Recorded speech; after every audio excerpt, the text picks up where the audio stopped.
ഇത് mass മോട്ടോഴ്സിന്നാണ്. ഹീറോൻ്റെ glamour വണ്ടി chain പൊട്ടി വന്നേറുന്നതാണ്. അപ്പോൾ നമ്മളതിൻ്റെ സ്പോക്കറ്റ് ചെക്ക് ചെയ്യുമ്പോൾ സ്പോക്കറ്റ് കംപ്ലൈൻ്റ് ആയിരുന്നു. മാക്സിമം അത് വലിച്ച് തീർന്ന അവസ്ഥയിലായിരുന്നു കേട്ടോ. അപ്പോൾ നമ്മൾ ചെയിൻ സ്പോക്കറ്റ് മാറ്റി റീസെറ്റ് ആക്കിയിട്ടുണ്ട്.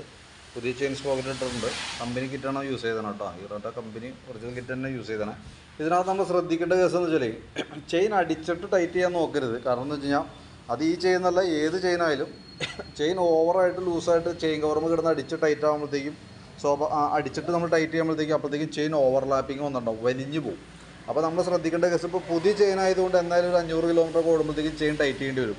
500നും 1000നും എന്തായാലും കയറ്റി ചെയിൻ ടൈറ്റ് ചെയ്യണം. അത് നോർമൽ പെട്ടെന്ന് ലൂസാവും, അതൊരു വലിച്ചിൽ കാണിക്കും. അതിന് ശേഷം നമ്മൾ ഓരോ 1000 കിലോമീറ്ററിലോ അല്ലെങ്കിൽ മാസത്തിലൊരിക്കൽ നമ്മളത് കയറ്റിയിട്ട് ചെയിൻ ടൈറ്റ് ചെയ്യാനായിട്ട് ശ്രദ്ധിക്കുക.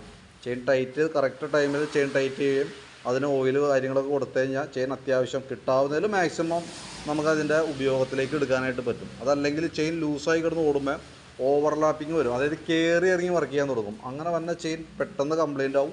നമുക്ക് പിന്നീട് പെട്ടെന്ന് ചെയിൻ മാറ്റേണ്ട ഒരു സിറ്റുവേഷനൊക്കെ വരും കേട്ടോ. അപ്പോൾ നമ്മൾ യൂസ് ചെയ്തത് കമ്പനി ചെയിൻ കിറ്റാണ്. അപ്പോൾ അത് ക്ലിയറായിട്ട് നമ്മൾ ശ്രദ്ധിച്ചാൽ തന്നെയാണ് കംപ്ലയിൻറ്റ്സ് ഇല്ലാണ്ട് നമുക്ക് പരമാവധി അതിൻ്റെ മാക്സിമം ലൈഫ് നമുക്ക് ഉപയോഗിക്കാനായിട്ട് കിട്ടുള്ളൂ.